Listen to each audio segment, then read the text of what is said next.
Hello student, good morning to all of you. और आज हम लोग पिछले क्लास वाले जो भी मैं पढ़ाया था वो क्लियर नहीं था और शायद टेक्निकल फॉल्ट था। उस फॉल्ट के चलते जो विजुअल हो रहा था, जो दिख रहा था बोर्ड पे, वो क्लियर नहीं था। इसलिए आज वही क्लास अगेन मैं पढ़ाऊँगा जो पिछली क्लास में मैं पढ़ाया था। उस टाइम पे टेक्निकल फॉल्ट के चलते मैं पढ़ा नहीं पाया था, ठीक है।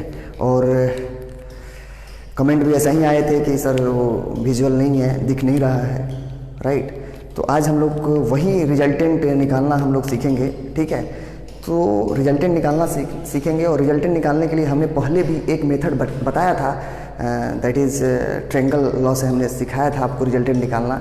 दैट इज़ ये मैंने सिखाया था, आर का magnitude equal to A square plus B square plus 2ab into cos theta. मैंने आपको ये सिखा दिया था पूरा, ठीक है। यहाँ तक कोई डाउट तो नहीं है, ठीक है। एक बार साइलेंट कर लूँ मोबाइल को मैं, ठीक है। अब अपने को पढ़ना ये है, जैसे मैं बोल रहा हूँ कि कंपोनेंट मेथड से जब भी रिजल्टेंट वेक्टर निकालोगे तो उसमें 2 और मोर देन 2 वेक्टर्स इजीली निकल सकता है, पर इसमें मोर देन 2 वेक्टर्स का रिजल्टेंट निकालना डिफ़िकल्ट है। जैसे मान लो कि मैंने आपको सिखाया था कि 2 वेक्टर ऐसे हैं, 2 वेक्टर का क्या कर लो, रिजल्टेंट निकालो। तो रिजल्टेंट ऐसे निकलेगा, ये ए वेक्टर होता है, ये बी वेक्टर होता है, ये रिजल्टेंट वेक्टर होता है, राइट। ये सिखाया था मैंने, A square plus B square plus 2ab cos theta. यहाँ तक तो ठीक था, पर मैंने बोला कि ऐसे करो, 1 वेक्टर, 2 वेक्टर, 3 वेक्टर। आप देखो, एक ए वेक्टर है, एक बी वेक्टर है और एक सी वेक्टर है, राइट। आप देखो कि पहले को ज्वाइन कर दिया आपने, दूसरे को भी ज्वाइन किया और तीसरे को भी ज्वाइन करा, तो यहाँ पे फॉर्मूला तो 2 ही वेक्टर के लिए है। तो मैंने कैसे सिखाया था कि पहले आप इन दोनों को ऐड करो तो मिलेगा a प्लस बी वेक्टर, फिर इसको और इसको ऐड करो, फिर मिलेगा तीनों वेक्टर का ऐड और तीनों वेक्टर का मैग्नीट्यूड मिलेगा, ठीक है।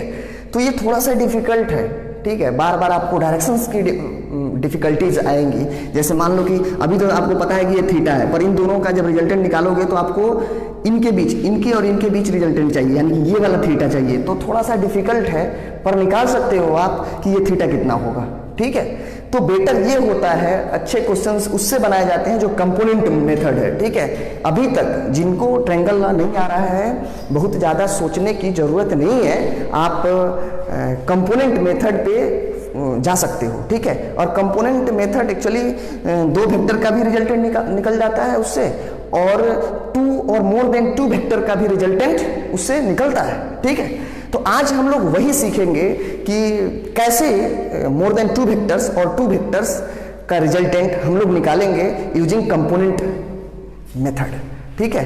तो फर्स्ट ऑफ ऑल स्टार्ट हम लोग करते हैं। तो बेसिक्स है, कुछ ट्रिगो का थोड़ा सा बेसिक है।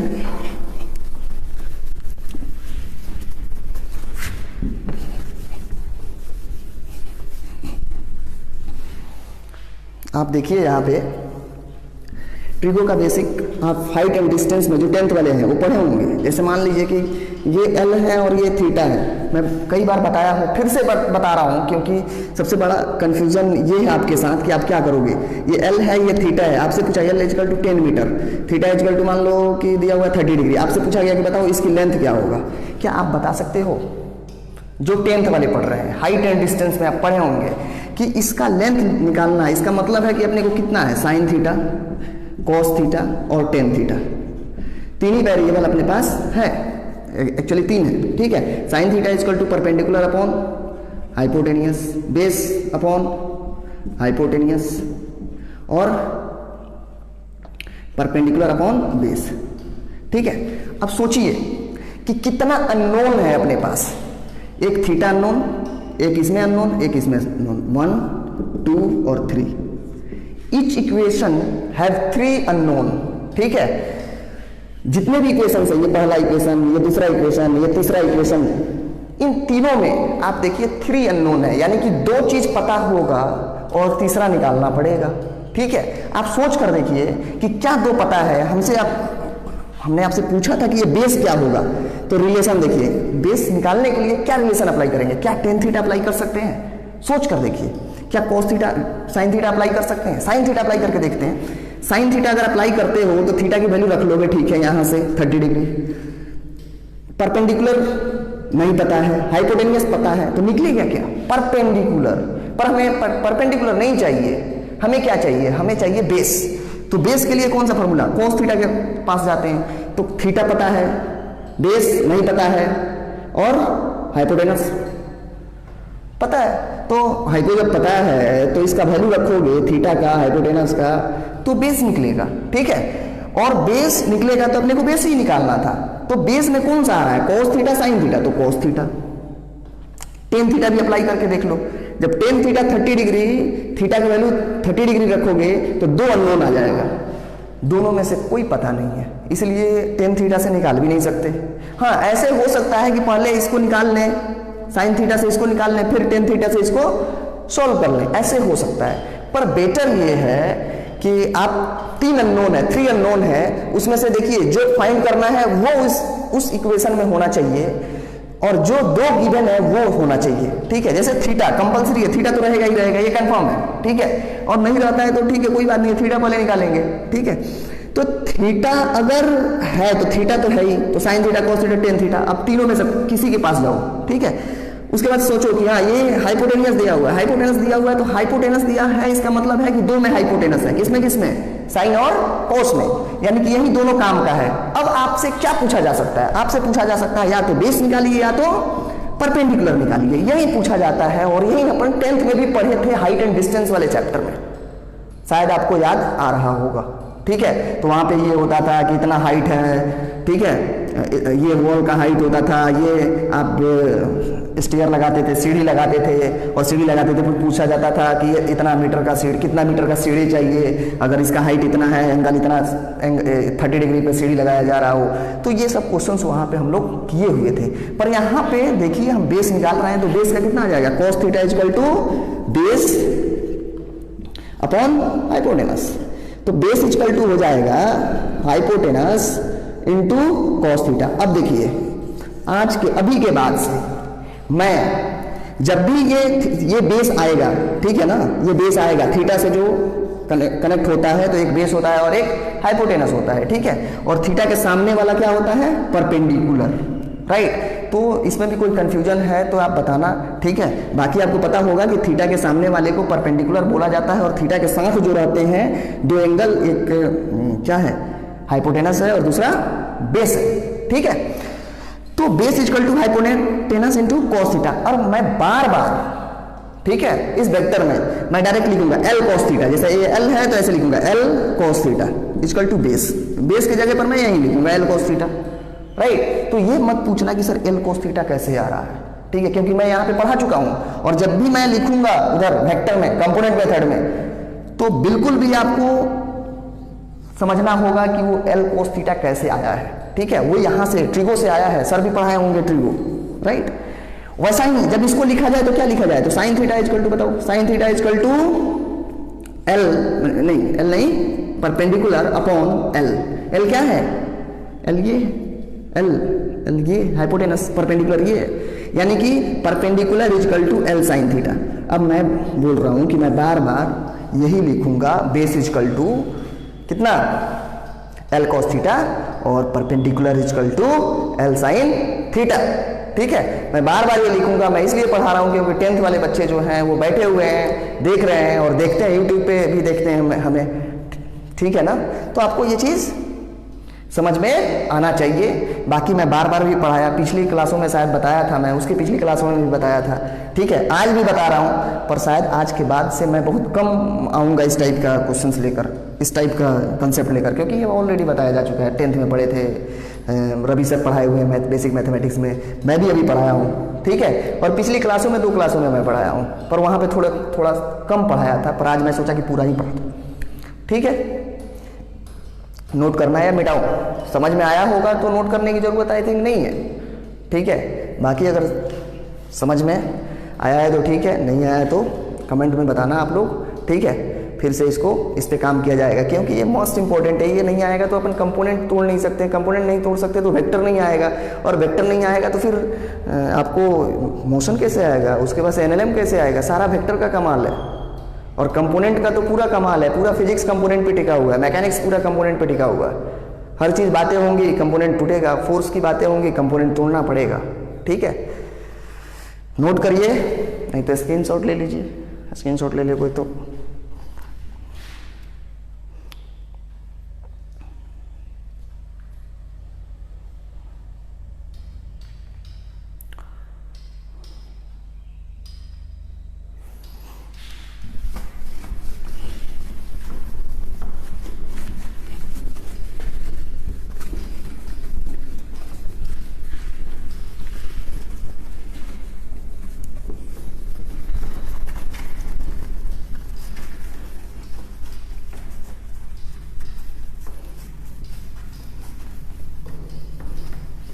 चलिए, मैंने रिजल्टेंट निकालना मैंने सिखाया था आर वेक्टर, फिर से वहीं से स्टार्ट मैं करता हूँ। R vector equal to A square plus B square plus 2ab into cos of theta का रूट। ठीक है, जहाँ पे थीटा होता था एंगल बिटवीन, जहाँ पे थीटा होता था, पता नहीं दिखेगा या नहीं दिखा, एंगल बिटवीन टू वेक्टर्स। ठीक है, यहाँ पे। ठीक है, अब देखिए मैं एक एग्जांपल ले रहा हूँ। मैं बोल रहा हूँ कि एक वेक्टर है जिसका मैग्नीट्यूड है, कितना ले लें, 4, और दूसरे का मैग्नीट्यूड है 5, दूसरे का मैग्नीट्यूड है 5, एंगल है 37 डिग्री। तो क्या रिजल्टेंट निकाल सकते हो? तो यस, रिजल्टेंट आप निकाल सकते हो। कैसे? देखो, एंगल बिटवीन टू वेक्टर 37 है, राइट। तो A square plus B square plus 2ab cos theta. तो ए स्क्वायर कितना हो जाएगा, फॉर्मूला में पुट करो, 4 का स्क्वायर प्लस 5 का square plus 2 into 4 into 5 into cos of 37 degree, right. Equal to क्या लिख सकते हो यहाँ पे बताओ? 4 का स्क्वायर का मतलब 20 प्लस 5 का स्क्वायर मतलब 25 प्लस 2, 5 2 जा 10, 10 4 जा कितना 40 इंटू कॉस 37 का वैल्यू पता है आपको, बताया भी था। Cos 37 equal to 4/5। नहीं पता है तो जान लीजिए, ये होता है ऐसे, ये होता है 37 डिग्री। तो 37 तो ये होता है 3, ये होता है 4, ये होता है 5। ठीक है, तो साइन कितना है cos 37, cos 37 का मतलब 4/5, और ये होता है 53 डिग्री। याद रखिए 37 के सामने 3 होता है, कम वाले के सामने जो होगा 37 कम एंगल है उसके सामने होगा 3, बड़े वाले का सामने होगा 4, और 90 डिग्री का तो कोई मतलब नहीं है। तो ये याद करने के लिए मैं बता रहा हूँ, बाकी कोई कंसेप्ट नहीं है। ठीक है, तो ये याद कर लीजिए, और इसी से निकल जाएगा। जैसे साइन 37 डिग्री इक्वल टू कितना बताइए? साइन 37 का मतलब होता है परपेंडिकुलर अपॉन हाइपोटेनस। परपेंडिकुलर है देखिए ये 3 है, अपॉन में 5 है। ठीक है, वैसा ही cos 37 डिग्री बताइए क्या होगा? cos 37 डिग्री का मतलब हो जाएगा base upon hypotenuse, base upon hypotenuse यानी कि 4/5। वैसा ही हो जाएगा tan 37 डिग्री का बताओ कितना? परपेंडिकुलर अपॉन बेस यानी कि 3/4। समझ में आ रहा है कुछ? वैसा ही अगर साइन 53 डिग्री के लिए परपेंडिकुलर ये होगा। ठीक है, पता है ना, मैं अभी भी बोल रहा हूँ कि 37 डिग्री के लिए 3 परपेंडिकुलर है और 53 डिग्री के लिए 4 परपेंडिकुलर है। ठीक है, तो sine 53 degree is equal to 4/5। Okay, और sine cos 53 degree is equal to 3/5। ठीक है, 4/5 कैसे? साइन ये परपेंडिकुलर है और ये हाइपोटेनस है। cos 53 डिग्री यानी कि 3 इसका बेस है, 53 का 3 बेस है ना, और 5 हाइपोटेनस है। सही, tan theta tan 53 degree is equal to कितना? 4/3। पढ़े होंगे आप, नहीं पढ़े होंगे तो ये नोट कर लीजिए, मोस्ट इंपॉर्टेंट है। 37 और 53 डिग्री पे बातें होगी। क्यों होगी? क्योंकि ये रूट में नहीं आते। ठीक है, जब कंपोनेंट अपन तोड़ेंगे तो ये रूट में नहीं आएंगे, इसलिए इस पे बातें होंगी। बाकी आप नोट कर लीजिए, नहीं अगर आपके पास अपडेट नहीं है तो नोट करिए फटाफट इसको, देन फिर आते हैं यहाँ पे, क्योंकि आगे भी जाना है। नोट करिए फटाफट, नोट करिए।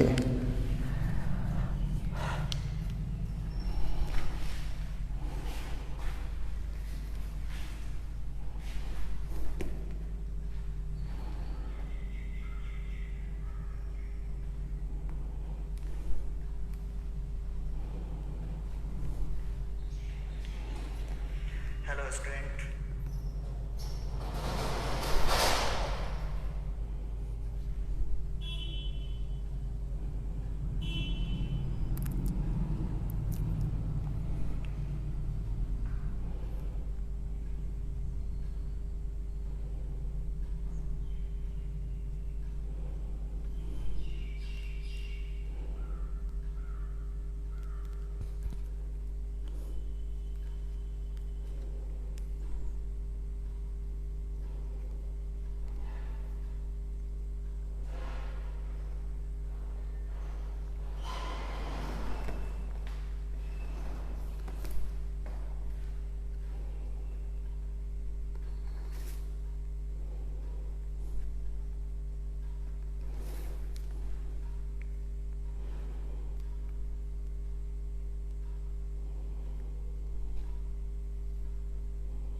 ओके, हो गया। आप देखिए फिर cos 37 डिग्री क्या होगा, 3 अपॉन cos 37 डिग्री कितना है, 4/5, यानी कि 4/5। ठीक है, तो 5 से कैंसिल हो जाएगा 8। ठीक है, अब देखिए 20 20 45 प्लस 32 कितना हो जाएगा, ये 7 रूट अंडर 77। देख लीजिए कहीं कैलकुलेशन गलत ना हो। 4 4 जा 16 होता है, यहाँ पे भी 16 कितना हो जाएगा, फिर से मिटाना पड़ेगा। 16 25 4 2 जा 8 8 5 जा 40 40 इंटू 4/5 यानी 5 से 5 कैंसिल, 5 32 हो जाएगा। ठीक है, ये तो 32 प्लस 16 तो ये हो जाएगा 16 प्लस 25 प्लस 32। जोड़ेंगे कितना आएगा, 2 5 2 7 6 13 3 2 5 1 6 7 73। देख लेना एक बार, 30 20 50 50 और हो जाएगा 20 50 और 20 70 73। राइट, ठीक है, 73 आ रहा है। राइट, तो ये हमने प्रीवियस में जो पढ़ाया था उस मेथड से हमने इसको निकाला है। राइट, अब देखिए कंपोनेंट मेथड कैसे सॉल्व करना है, कंपोनेंट को ब्रेक करके। ठीक है, तो आप देख लीजिए जो आंसर आया है उसको मैं लिख कर रखूंगा ताकि मैं प्रूफ कर सकूं।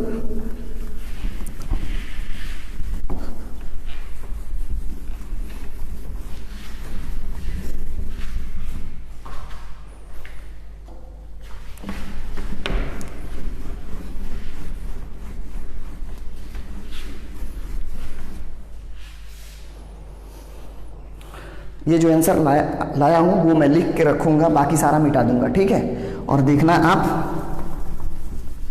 फिर से जब कंपोनेंट मेथड पे करूंगा तो इतना आंसर आना चाहिए।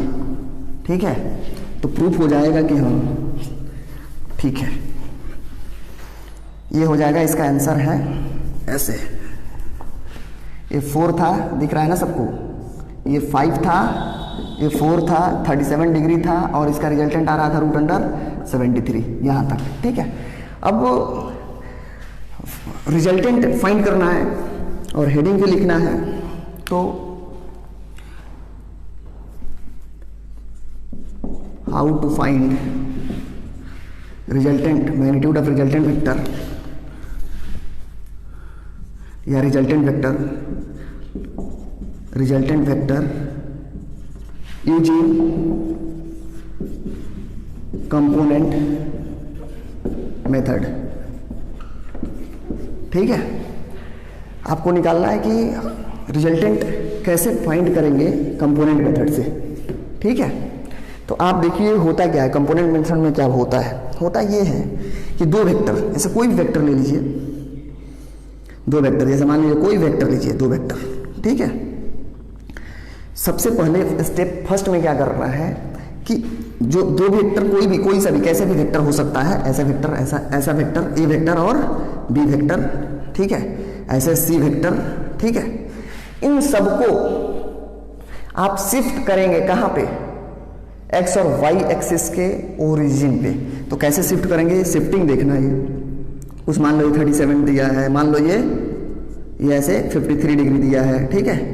तो आप देखिए कैसे शिफ्टिंग होगा। सबके टेल को उठाओ और कहां पे जोड़ दो, एक्स और वाई। तो ऐसे एक्स और वाई आप बनाना, ठीक है। दिस वन इज एक्स और this one is Y, right. अब जितने भी वेक्टर्स हैं सबके टेल को उठाओ, ऐसे उठाओ, शिफ्टिंग, ऐसे उठाओ, शिफ्टिंग, ठीक है। तो पहला शिफ्ट करें हम, तो पहला जब शिफ्ट करेंगे तो यहां पे आएगा, ऐसे हो गया शिफ्ट। फिर दूसरे का शिफ्टिंग, दूसरा ऐसे उठाओ और हॉरिजॉन्टल से कितना एंगल है, 37 डिग्री। तो ऐसे उठाओगे और ऐसे रखोगे, पर एंगल का ध्यान रहे, एंगल हॉरिजॉन्टल से कितना है, 37 डिग्री है। ये बी है, ठीक है, ये ए है, ठीक है। और सी वेक्टर को देखिए, सी वेक्टर का ऐसे है और एंगल कहां से है, horizontal negative direction of x, यानी कि इधर से, यानी कि ऐसे, और ये कितना 53 डिग्री। क्या ऐसे ड्रॉ कर सकते हो एक्स और वाई पे? तो स्टेप फर्स्ट है, ये सीखना है अच्छे से। स्टेप फर्स्ट स्टेप में क्या करना है,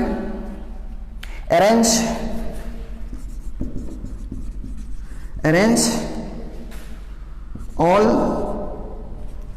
vectors to X Y axis, ठीक है।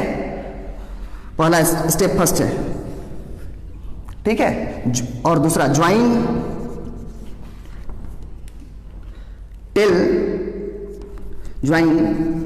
Tell of all vector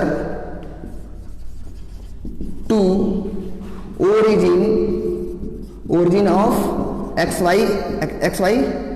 and y, origin of x y, graph है एक्सिस, एक्स वाई एक्सिस, ऐसे, ठीक है। अब देखिए पहला स्टेप क्या है, arrange all vector to X Y plane, ठीक है। सारे वेक्टरों को एक्स वाई प्लेन पे क्या करो, अरेंज करो।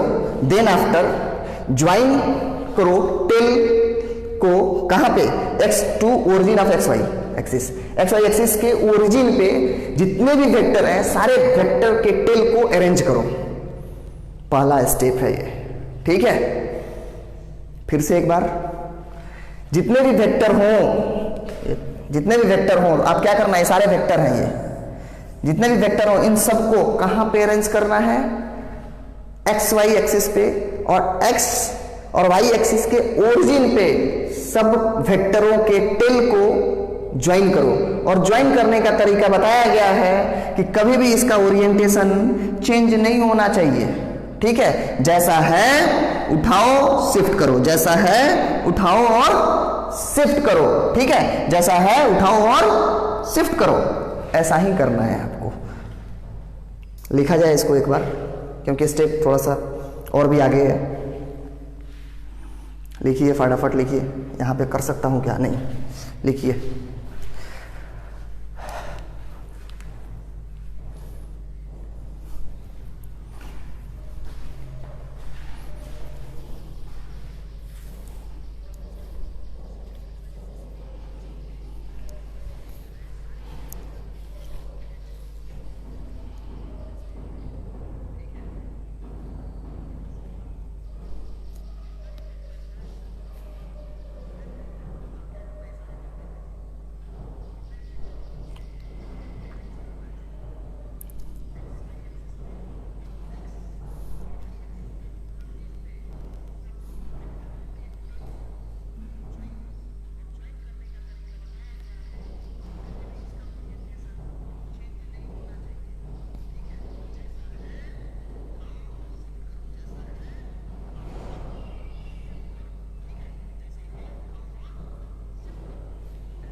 ओके, ठीक है, आइए अब आगे आइए।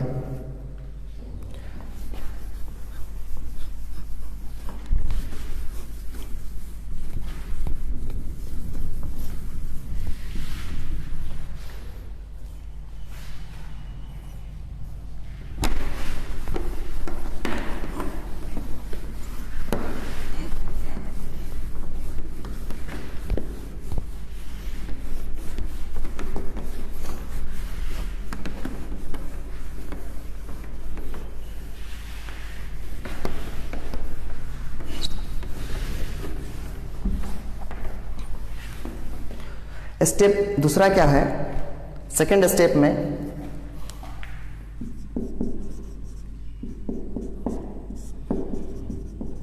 ब्रेक कंपोनेंट,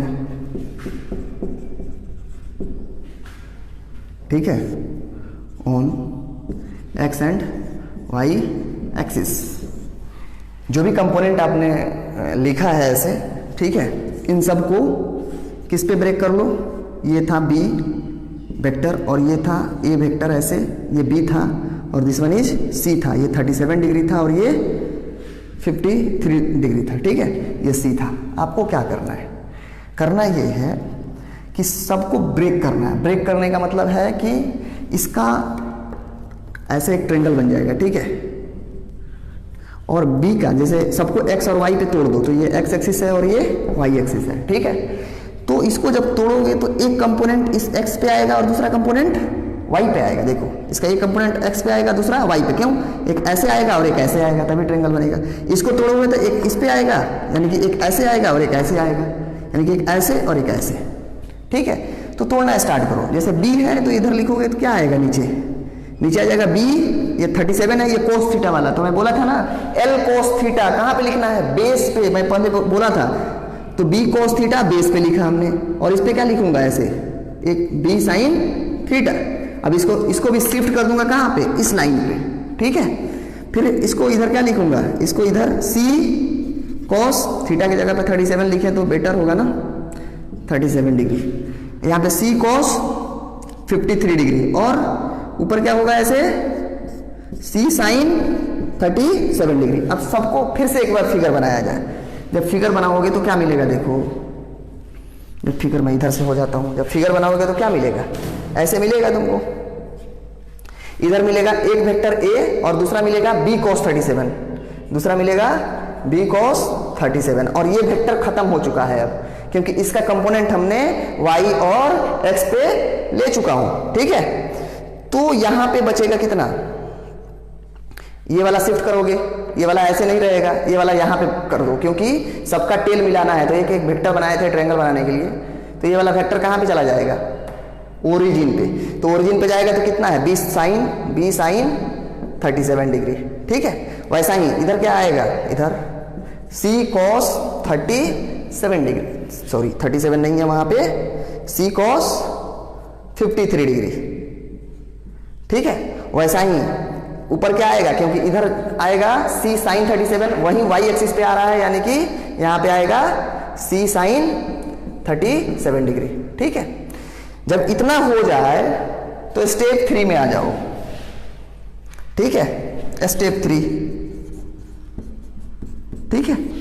स्टेप 3 देखो, जब इतना हो जाए, जैसे इसका कंपोनेंट तोड़ा हमने यहाँ पे, इसका कंपोनेंट यहाँ पे, इसका कंपोनेंट यहाँ पे, इसका कंपोनेंट यहाँ पे, मैं यहाँ पे इस बार तोड़ रहा हूँ, इसके बाद से नहीं तोड़ूंगा। ये डायरेक्ट मैं मान लूंगा कि हाँ ये वाला वेक्टर है जो इसी पे टूट रहा है, वाई पे टूट रहा है, ये वाला वेक्टर है जो वाई पे टूट रहा है। यानी कि जब भी मैं बी को ब्रेक करूंगा तो बी का यहाँ पे कंपोनेंट आएगा बी कोस थीटा, क्योंकि बेस है, और ये जो परपेंडिकुलर है उसको मैं लेके आऊंगा वाई एक्सिस पे, यानी कि बी साइन थीटा मैं डायरेक्ट लिखूंगा वाई एक्सिस पे।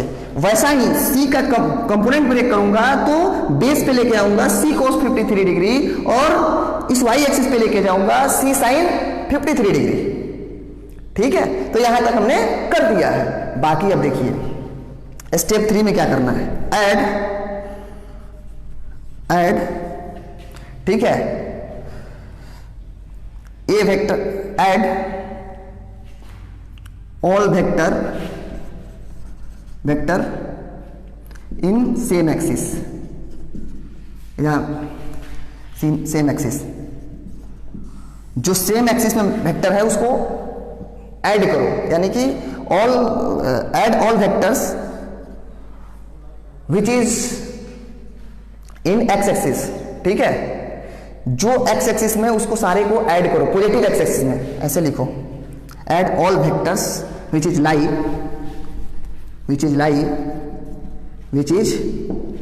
लाई in positive x axis and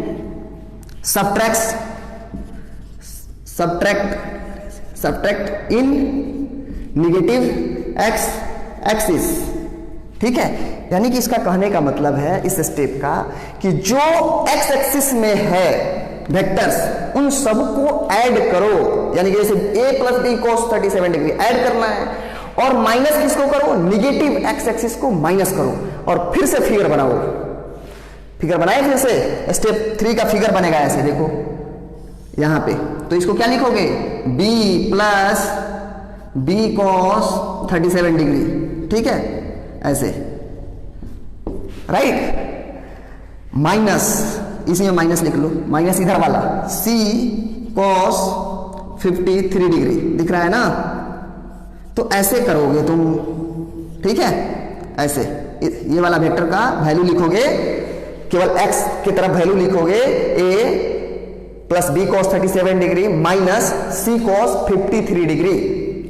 पर जरूरी नहीं है कि प्लस एक्स एक्सिस में जोड़ो और माइनस एक्स एक्सिस वाला घटाओ, जोड़ घटाओ तो एक, जैसे क्या है ना कि जोड़ना और घटाना तो डायरेक्शंस का अपोजिट होना है, ठीक है। वेक्टर हम लोग पढ़ रहे हैं तो हो सकता है कि इसको पॉजिटिव मानो तो इसको निगेटिव मानना पड़ेगा। जैसे मान लो कि हमारा जैसे ऐसा वेक्टर आ जाए, जैसे मान लो कि ऐसा कंपोनेंट आ जाए, इधर आ जाए 5 और इधर आ जाए 25 न्यूटन, इधर 5 न्यूटन, तो आप किसमें से किसको घटाओगे, तो देखो 5 में से 25 घटाओगे तो -20 आएगा, यानी कि माइनस आने का मतलब है कि डायरेक्शन सीधा होगा।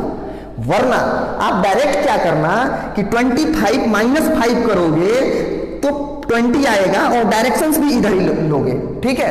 तो आप कैसे भी घुमा सकते हो, ठीक है ना, और ये बिल्कुल सही है, इसमें कोई भी दिक्कत नहीं है। पर आपको अगर ऐसे आ रहा है कि नहीं, हम क्या करेंगे, एक साइड वाले को जोड़ देंगे, एक साइड पॉजिटिव वाले को जोड़ देंगे, नेगेटिव वाले को जोड़ देंगे, इधर भी जोड़ेंगे, जैसे मान लो कि ऐसे, फिर से एक बार देखिए, ऐसे समझने की कोशिश करिए, ऐसे जैसे 2 न्यूटन 3 न्यूटन, इधर है 5 न्यूटन 7 न्यूटन, ऐसे, ठीक है। तो पहले इन दोनों को ऐड करो, फिर इन दोनों को ऐड करो, फिर इसमें से इसको घटाओ या इसमें से इसको घटाओ, कोई फर्क नहीं पड़ता है, ठीक है। पर ये बात मान कर चलो कि अगर आपने इसमें से इसको घटाया, अगर ये इसमें से पॉजिटिव एक्स एक्सिस वाले में से इसमें से इसको घटाया, तो जो डायरेक्शंस आएगा, जो मैग्नीट्यूड आएगा, जैसे मान लो 7 5 12 माइनस 3 2 5, तो कितना आ जाएगा 7, यानी कि 7 पॉजिटिव में आया है, यानी कि ये वेक्टर का जो डायरेक्शंस होगा, जो इसके मैग्नीट्यूड होंगे और डायरेक्शंस होंगे, जो डायरेक्शंस होंगे वो राइट साइड में होंगे, यानी कि पॉजिटिव एक्स डायरेक्शंस में होगा, ठीक है। पर वही अगर ऐसे हो जाए +10 हो जाए, ठीक है, 3 वेक्टर हो जाए, ठीक है, या थोड़ा सा ज्यादा वेक्टर हो जाए, या 2 ही वेक्टर रहे और ये 13 हो जाए, एक 2 न्यूटन एक 13 न्यूटन, तो ये कितना हो जाएगा 15 न्यूटन और ये हो जाएगा 12 न्यूटन, यानी कि 12 में से 15 न्यूटन घटाओगे तो -3 न्यूटन आएगा, और वो -3 न्यूटन आपको माइनस बताएगा डायरेक्शंस। अब ये वेक्टर ऐसे नहीं लोगे, आपको उल्टा लेना पड़ेगा क्योंकि माइनस आ चुका है, जैसे 12 में से 15 गया -3 न्यूटन, तो माइनस क्या बता रहा है, डायरेक्शंस, यानी कि आपने मान लिया था कि ये बड़ा है और ये छोटा है, और बड़े में से छोटे को घटाया था आपने, पर पता चला कि निगेटिव आ गया, इसका मतलब था कि जो डायरेक्शन है वो उल्टा है, यानी कि इस डायरेक्शन में है, ठीक है। तो डायरेक्शंस का खेल है, डायरेक्शंस का खेल आपको समझना पड़ेगा, राइट। तो यहां तक आप नोट करिए, फिर इसको आगे थोड़ा सा मैं बढ़ाता हूं स्टेप 2 को।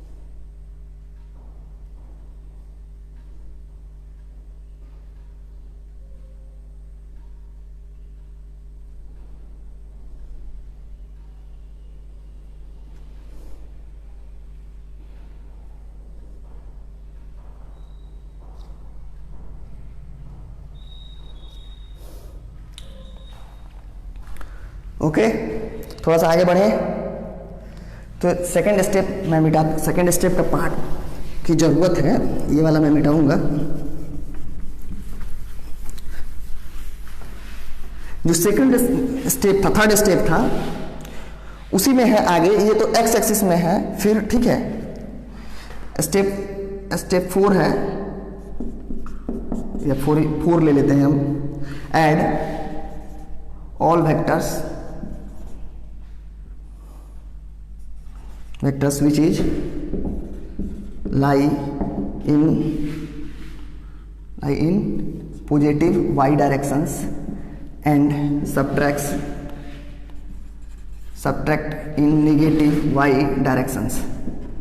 अब देखिए यहाँ इसमें y directions, negative y direction में एक भी वेक्टर नहीं है यहाँ पे, तो केवल पॉजिटिव y डायरेक्शंस में वेक्टर है। तो इन दोनों को ऐड करोगे, अगर इसमें कुछ होता नेगेटिव y डायरेक्शंस में तो आप घटा दे, माइनस करते, ठीक है। तो ऊपर वाले डायरेक्शंस हो जाएंगे c sin 37 degree plus b sin 37 degree, right. और इस डायरेक्शन में मैंने मान लिया है कि a प्लस बी cos 37 बड़ा है, इसलिए मैंने लिखूंगा a plus B cos 37 degree, ठीक है। ये 37 नहीं है, 53 डिग्री है, ये 53 c cos 53 है, सॉरी ये 53 डिग्री है, c cos 53 डिग्री है, ठीक है। हमने मान लिया है कि a plus B cos 37 degree X axis वाला जो कंपोनेंट है, और माइनस c cos 53 डिग्री, ठीक है। तो ये हमने दो वेक्टर आ गया है, ठीक है। अब इसके बाद से क्या करना है आपको स्टेप 4 में,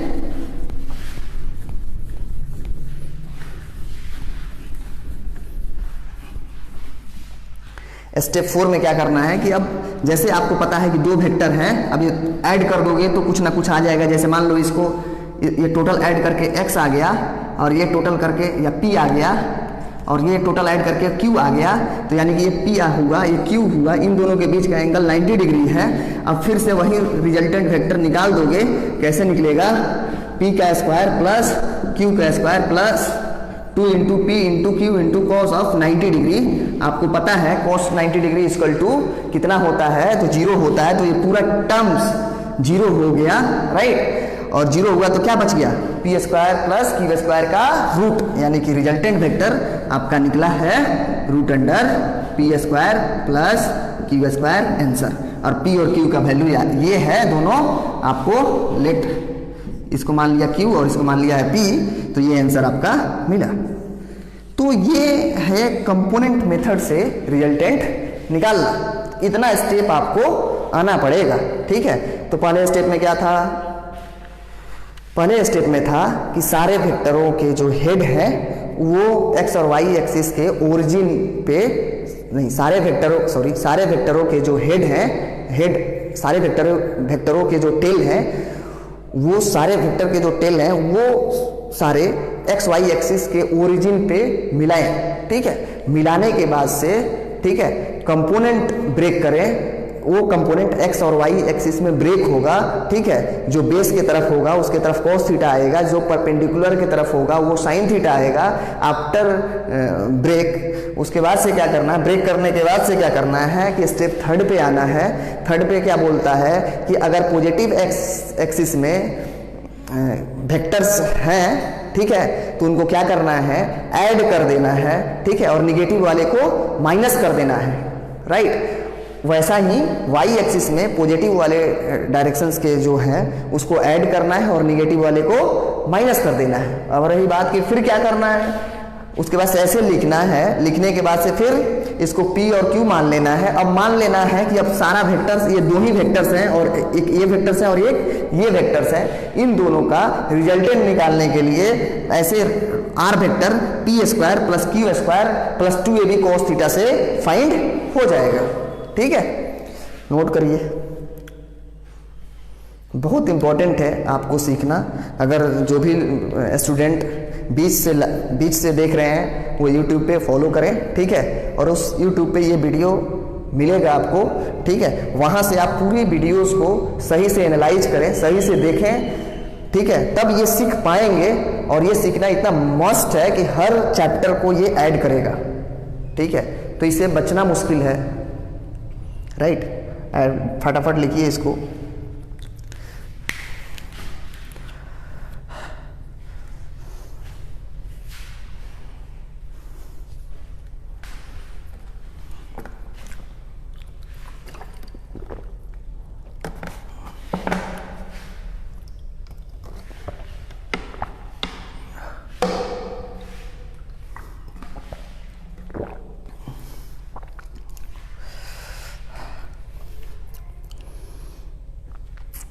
राइट, मिटाया जाए।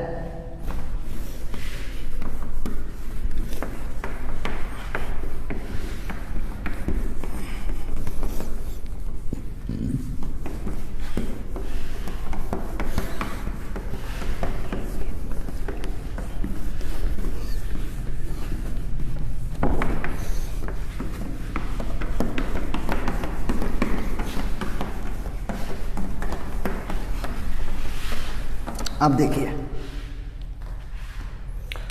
ये क्वेश्चन हमने करा था a square plus B square plus 2ab cos theta से, ठीक है, वो जो ट्रायंगल से हमने सिखाया था उससे किया था। अब इसको मैं कंपोनेंट तोड़कर करूंगा, ठीक है। तो देखिए मैं कैसे कर रहा हूँ। सबसे पहले एक्स और वाई एक्सिस ड्रॉ करा, एक्स एक्सिस और वाई एक्सिस, ठीक है। अब देखिए एक वेक्टर है एक्स एक्सिस पे 4 दिख रहा है ना आपको, तो ऐसे उठाना है और जो इसका टेल है उसको ओरिजिन पे लाके रख देना है, ऐसे रखना है, राइट। उसके बाद से अगेन फिर क्या करो आप, 5 को ऐसे 5 को लाओ और देखो हॉरिजॉन्टल से 37 डिग्री है, यानी कि एक्स एक्सिस से 37 डिग्री पे 5 मैग्नीट्यूड का एक वेक्टर है, तो ऐसे इसको उठाओ और यहाँ पे शिफ्ट कर दो। तो हमने शिफ्ट कर दिया 5 और ये हो गया 4, ठीक है। और 5 4 न्यूटन में ले लिया जाए तो बेटर होगा, क्योंकि force is a vector quantity, right. और इन दोनों के बीच का एंगल दिया हुआ है 37 डिग्री। अब मैं बोल रहा हूं कि स्टेप फर्स्ट तो हो गया कंप्लीट, सेकेंड स्टेप में क्या था, कंपोनेंट का ब्रेक करना है। तो एक ही कंपोनेंट का ब्रेक करना है, इसको तो ब्रेक करना नहीं है, ऑलरेडी एक्स एक्सिस पे है। जो वेक्टर एक्स और वाई एक्सिस पे प्रेजेंट रहे उसका कंपोनेंट तोड़ने की जरूरत नहीं है। जो वेक्टर्स एक्स और वाई एक्सिस के बीच में रहे, वो एक्स एक्सिस और वाई एक्सिस के बीच में कहीं लाई कर रहा है, उसका कंपोनेंट तोड़ना मस्ट है, ताकि एक्स और वाई एक्सिस पे आ सके, राइट। तो इस 5 का कंपोनेंट इधर तोड़ेंगे तो बेस में आएगा, तो इधर क्या आ जाएगा 5 cos, ठीक है, 37 डिग्री। और जो इधर आ रहा था तो मैं बोला कि इधर शिफ्ट कर लेना, यानी कि 5 sin 37 डिग्री, राइट। जो इधर आ रहा था वो शिफ्ट करके मैंने यहाँ पे लिख दिया वाई एक्सिस पे। फिर से नेक्स्ट फिगर बनाया तो मुझे मिला ऐसे। अब इसकी वैल्यू कितना होगी, 5 इंटू cos 37 का वैल्यू 4/5, यानी कि 4/5, 5 से 5 कैंसिल हो गया, इधर बचा 4 और एक ऑलरेडी पहले का 4 है, ये पहले का 4 है और ये कैलकुलेटेड 4 है, ये 4, ठीक है। उसके बाद से 5 sin 37, यानी कि इसकी वैल्यू 5 इंटू sin 37 3/5, 5 से 5 कैंसिल हो गया, क्या बचा 3 बचा, तो यहाँ पे 3 होगा, राइट। 3 न्यूटन, ये 4 न्यूटन, 4 न्यूटन और 3 न्यूटन। नेक्स्ट स्टेप में क्या बोला गया था कि जो एक्स एक्सिस में होगा, अब तो ये एक्स एक्सिस है और ये वाई एक्सिस है, जो एक्स एक्सिस में होगा उसको, पॉजिटिव एक्सिस में होगा उसको ऐड करो।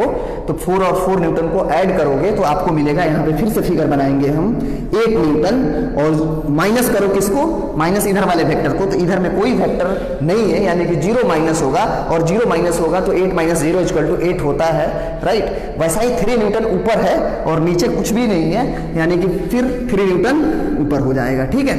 अब 2 वेक्टर हैं, इन दोनों वेक्टरों के क्या है, इन दोनों वेक्टरों के बीच का एंगल 90 डिग्री है, राइट। और 90 डिग्री है तो क्या करना है, फिर से रिजल्टेंट निकालने के लिए आप ऐसे सोच सकते हो, 8 का स्क्वायर प्लस 3 का स्क्वायर, यानी कि कितना हो जाएगा बताइए, 64 + 9, राइट। यानी कि आर वेक्टर का मैग्नीट्यूड √73।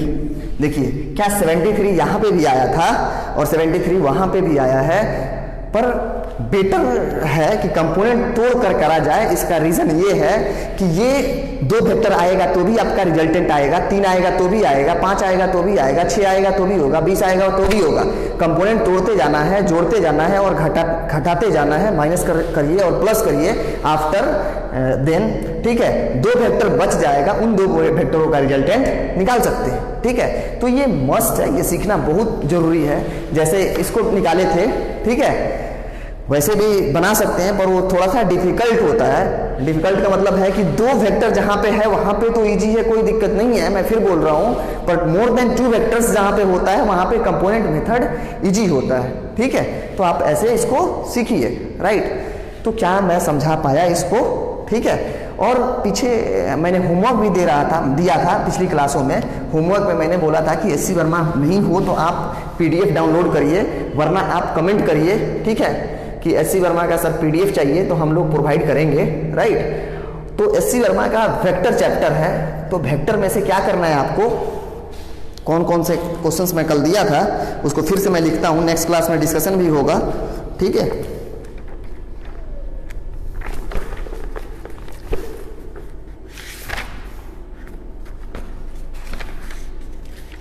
पेज नंबर 29,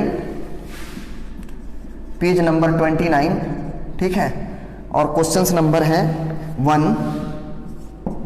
1 के बाद से है 2, 3, 5, 1, 2, 3, 5, 4 क्वेश्चंस हैं इसके।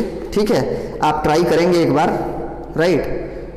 4 के बाद से 4 नहीं 5 बनाना है, फिर 6 भी बनाना है। 6 के बाद से इधर नहीं बनाना है अब। उसके बाद से इसके वर्कड एग्जाम्पल हैं। ये तो हो गया पेज नंबर 29 का, और पेज नंबर 24 का, पेज नंबर 24 का। अभी इसमें क्वेश्चंस करना है 1, 2 के बाद से 3 के बाद से 4, 1, 2, 3, 4, 1, 2, 3, 4, 5 भी कर सकते हो, 5 भी करना। ठीक है, इतना क्वेश्चंस आपको करना है, तो ये आपका होमवर्क रहेगा, राइट।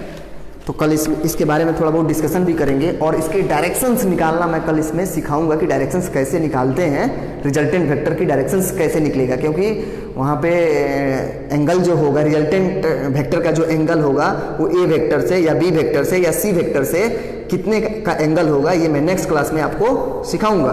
ठीक है, तो थैंक यू। और बहुत सारे स्टूडेंट हैं जो हैं कमेंट किए हैं हैप्पी बर्थडे का, तो उन सबको हमारे तरफ से धन्यवाद, थैंक यू आप सभी को। ठीक है, थैंक यू।